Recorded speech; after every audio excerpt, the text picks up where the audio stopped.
ஸ்ரீ குருபியோ நமக. அனைவருக்கும் நமஸ்காரம். இன்று பகுல பஞ்சமி.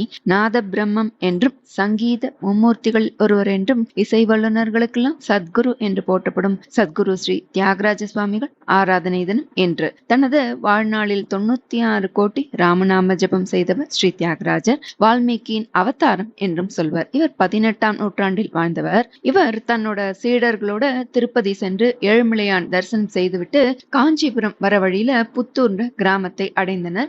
அந்த ஊரே சோகமா இருந்தது. ஏன் அப்படின்னா, அந்த ஊர்ல வாழ்ந்த சேஷையான்றவர் கிணத்துல தவறி விழுந்துறார். அவர் உயிரிழந்தார். அவர்களுக்கு அப்போதான் கல்யாணம் ஆயிருந்தது. அவருடைய இளம் மனைவி தனது கணவனுடைய உடலை தன்னோட மடியில கடத்திட்டு அழுத காட்சி கல்லையும் கரைய வைப்பது போல இருந்தது. மகான் மனம் வருந்தினார். தன்னுடைய சீடர்களை எல்லாம் உடனே அங்கு அழைத்து எல்லோரும் சேர்ந்து நாஜீவ தாரான்ற கீர்த்தனையை பாட சொன்னார். எல்லாரும் சேர்ந்து அங்க பாட என்ன ஒரு விந்தை! இறந்து போன அந்த சேஷையான்ற அந்தனர் உடனே உயிர் பெற்று எழுந்தார். அவருடைய மனைவி அந்த மகானுடைய கால்ல விழுந்து நமஸ்கரித்தாள். இப்படி மகான்களது பாடல்களும் உயிர்ப்பு தரக்கூடியவை.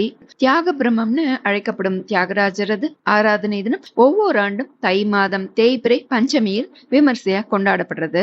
திருவாரூரில் 1767 ஆண்டு பிறந்தார் தியாகராஜர்.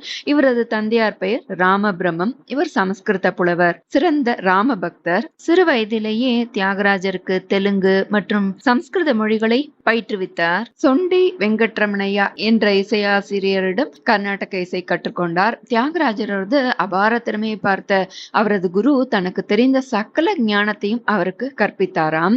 தியாகராஜர் தானே கீர்த்தனை எழுதி பாடவும் ஆரம்பித்தார். அவரது முதல் கீர்த்தனை நமோ நமோ ராகவாய என்பதாகும். தினமும் காலை அனுஷ்டானங்கள்லாம் முடிச்சோன உஞ்ச விருத்திக்காக தன் கையில ஒரு சொம்பு எடுத்துன்னு வெளியே கிளம்புவார். வீடு தோறும் வாசல்ல நின்று ராம நாமங்களை ஜபிப்பார். அந்த சொம்பு நிரம்பின உடனே அது போரும் அப்படின்ற மனசோட தன்னுடைய வீட்டுக்கு திரும்பிடுவார். தியாகராஜர் உஞ்ச விருத்தியில என்ன சேகரித்தாரோ அந்த அரிசியை மட்டும் அன்னமாக்கி இறைவனுக்கு நைவேத்தியம் செய்து வீட்டில் உள்ளவர்களும் யாரானு வந்தால் அவர்களுக்கும் உணவளித்து அதை மட்டுமே உண்பது வழக்கத்துல வச்சுட்டு இருந்தார். இப்படி இருக்கிறப்போ ஒரு நாள் காலம்ன்ற ஒரு துறவி ஒருவர் தியாகராஜரோட இல்லம் தேடி வந்தார். உங்களுடைய சங்கீதத்தை கேட்கணும்னு நான் ஆவலா இருக்கேன் அப்படின்னு சொன்னார். உடனே சில கீர்த்தனங்கள்லாம் பாடினார் தியாகராஜர். அதை கேட்டு மகிழ்ச்சி அடைந்த துறவியிடம் நீங்க சாப்பிட்டுட்டு போலான்னு தியாகராஜர் சொல்றார். சரி, நான் காவேரிக்கு போய் நீராடிட்டு வரேன், பிறகு சாப்பிடலாம், முதல்ல நீங்க இதை வாங்கிக்கோங்கன்னு சொல்லிட்டு தன் கிட்டக்க இருந்த சில சுவடிகள்லாம் தியாகராஜர்கிட்ட கொடுத்தார். போனவர் திரும்ப வரவே இல்லை. பல இடங்களையும் தேடி பார்த்தார் தியாகராஜர். துறவியை காணும். அன்னைக்கு ராத்திரி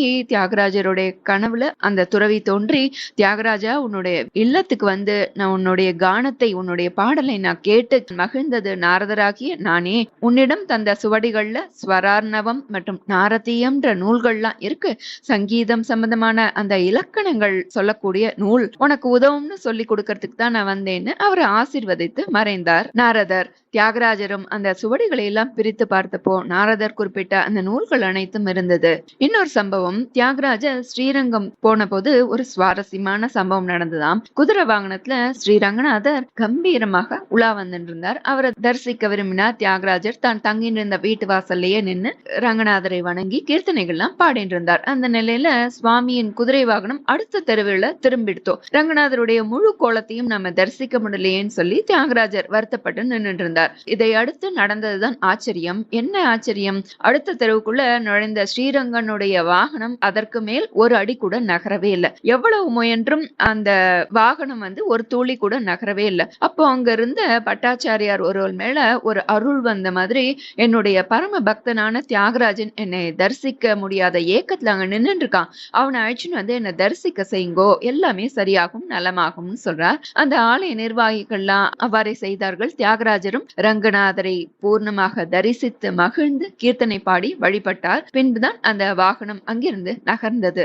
தியாகராஜ சுவாமிகள் நன்றாக பாடுவதோடு வீணையும் வாசிப்பார். இவரது இசை திறமை குறித்து கேள்விப்பட்ட சரபோஜி மன்னர் தன்னுடைய அரசவைக்கு தன்னை புகழ்ந்து பாட சொன்னாராம். ராம பக்தியில் திளைத்திருந்த தியாகராஜரோ மனிதரை துதி செய்து பாட மாட்டேன்னு மறுத்துடுறார். தியாகராஜர் வாழ்வில் நடந்த இன்னொரு அற்புத சம்பவம், ஒரு நாள் உஞ்ச விருத்தியில போதுமான தானியம் கிடைக்கல. அதனால அன்று முழுவதும் உண்ணாமலேயே உறங்கி போனார் தியாகராஜர். திடீர்னு வாசல் கதவு தட்டப்படுற சத்தம் கேட்டது. தியாகராஜர் போய் கதவு திறந்தா வெளியில ஒரு கிழவர் தன்னுடைய மனைவியோட நின்னுட்டு இருந்தார். அவருக்கு பின்னால மூட்டை முடிச்சுகளோட அவர்களோட வந்த ஒரு பணியாளும் இருந்தான்.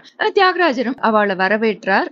கொஞ்சம் இளைப்பாருங்கோ, விரைவில் நான் போஜனம் தயாராயிடும், சாப்பிடலான்னு சொன்னோன்னு வந்த கிழவர் புன்னகைத்து விட்டு, தியாகராஜரே சமைப்பதற்கான பொருள்லாம் எங்கள்கிட்டயே இருக்கு, தோ இவனே சமைப்பான்னு கூட வந்தவனை காமிக்கிறார். கூட வந்த பணியாளும் உள்ள போய் 10 நிமிஷத்துல உணவும் தயாராச்சு. எல்லாரும் பசியாறினர். அப்புறம் சத் விஷயங்கள்லாம் குறித்து அவர்கள் அன்று இரவு முழுக்க பேசிட்டு இருந்தார். விடைந்து விட்டது. உங்களுடைய புகழ் எல்லா திசைகளும் பரவட்டும்னு தியாகராஜரை ஆசீர்வாதம் பண்ணிட்டு வந்தவர்கள் புறப்பட்டனர். அவர்களை வழி அனுப்புறதுக்காக வாசலுக்கு போய் தியாகராஜர் பார்க்கிறார். திருக்கிட்டு போறார். ஏன் அப்படின்னா வந்தவர்களை காணவே காணும். தன்னோட இல்லத்திற்கு வந்தவர்கள் ஸ்ரீராமபிரான், சீதா தேவி மற்றும் ஹனுமான்றதை அதன் பின்னரே உணர்ந்தார் தியாகராஜர். ராமா, நீயே வந்து எனக்கு காட்சி தந்திருக்கியான்னு சொல்லி கண்ணீர் மல்கி கீர்த்தனையும் ஒன்று பாடி பரவசமானார். ஒரு முறை தியாகராஜருடைய சிஷ்யர் அவரை சென்னைக்கு வருமாறு சொல்ல அவருடைய அழைப்பை ஏற்றும் இவரும் கிளம்பினார். அப்போ சுந்தர முதலியார் என்பவர் தன்னுடைய சொந்த ஊரான கோவூர் திருத்தலத்துக்கு தியாகராஜரை அழைச்சின்னு போறார். அங்க உள்ள இறைவனை பார்த்து மெய் சிலிர்த்த தியாகராஜர் அங்கேயே இறைவனை கீர்த்தனைகள் பாடி வழிபட்டார். தன்னுடைய வீட்டுக்கு வருமாறு தியாகராஜரை அழைத்தார் முதலியார். தியாகராஜரும் தன்னுடைய சிஷ்யர்களோட அவர் வீட்டுக்கு சென்றார். அவருடைய வருகை குறித்த செய்தி ஊர் முழுக்க பரவுறது. ஏராளமானோர் முதலியாருடைய வீட்டுல கூடி தியாகராஜரை தரிசிக்க வரா. தியாகராஜருக்கு உயர்ந்த வஸ்திரங்கள், பொன் பொருள்னு காணிக்கையாக அளித்தார் முதலியார். ஆனா தியாகராஜரோ அதையெல்லாம் ஏற்க மறுத்துடுறார். இருந்தாலும் தியாகராஜருடைய பல்லக்குல போய் அந்த பொற்காசுகளை மறைத்து வைத்தார் முதலியார். அந்த விஷயத்த அவருடைய சீடர்கள் சிலர்கிட்ட சொல்லி வைக்கிறார். இந்த காணிக்கையெல்லாம் உங்க சுவாமிகள் ஏற்க மறுத்துடுறார். இருந்தாலும் ஸ்ரீராமநவமி, கிருஷ்ண ஜெயந்தி இது போல உற்சவங்கள்லாம் வரும் இல்லையா, அதற்கு இந்த பொற்காசுகள்லாம் உபயோகமாக இருக்கும், பயன்படும் அப்படின்னு சொல்றார். காலம்புற அங்கிருந்து புறப்படுறா. போற போது காட்டு வழியா போறா. திடீர்னு தியாகராஜர் போற பல்லக்கு மேல வந்து கற்கள்லாம் வந்து விழுறது. ஓ, இது திருடர்களோட வேலையாத்தான் இருக்கும்னு அறிந்த சீடர்கள்லாம் சத்தம் போடுறா. ஓ, பல்லக்குல முதலியார் பொற்காசுகள்லாம் மறைச்சு வச்சதை தெரிஞ்சுன்னா யாரோ நம்மள பின்தொடர்றா போல இருக்கு அப்படின்னு ஒரு சீடர் தெரியாம வாய் தவறி சொல்லிடுறார். வந்ததே கோபம் தியாகராஜருக்கு. நான் தான் வேண்டான்னு சொல்லி அங்கேயே சொன்னேனே, பொண்ணும் பொருளும் நம்மள்ட்ட இருக்கக்கூடாதுப்பா. உண்மையான ராம பக்தர்களான நாம் அதன் மேல ஆசை வைக்க கூடாது. போகட்டும், முதலியார் மறைச்சு வச்ச பொற்காசுகள்லாம் எடுத்து அந்த திருடர்களை கூப்பிட்டு அவர்கள்ட்டே கொடுங்கோ அப்படின்னு சொல்றார். அதுக்கு ஒரு சிஷ்யர் சொல்றார், முதலியார் இதை உங்களுக்காக கொடுக்கல, உற்சவங்கள்லாம் நடத்த பயன்படுத்திக்கோங்கன்னு சொல்லிதான் கொடுத்திருக்கார். அப்படின்னா இது நம்மளுடைய பொருள் இல்ல, இது ராமனுடைய சொத்து, அவனுடைய பொருளை அவனே காத்துப்பான்னு சொல்லி தியாகராஜர் சொல்றார். அந்த பயணமும் தொடர்ந்தது. கல் விழறதும் நின்னுடுறது. அப்படியே மெல்ல பொழுது விடியறது. வழியில ஒரு சத்திரத்துல தங்குறா. பல்லக்கு மேல கல்லெறிந்தார்கள் இல்லையா அந்த திருடர்கள் எல்லாம், அங்க வந்து தியாகராஜர் பார்த்து அவர் காலில் விழுந்து மன்னிப்பு கேட்கிறா. ஐயா, நாங்க கொள்ளையடிக்கிற எண்ணத்தோட தான் நாங்க பல்லக்கை நெருங்கி வந்தோம். அப்போ பல்லக்கின் முன்னும் பின்னும் வீரர்கள் 2 பேர் வில்லேந்தி காவல் காத்து வந்தனர். எங்களை தாக்கவும் செய்தனர். அவர்களுடைய வீரம் எங்களை மெய்சில் இருக்க வைத்ததுன்னு சொல்லி சொல்றா.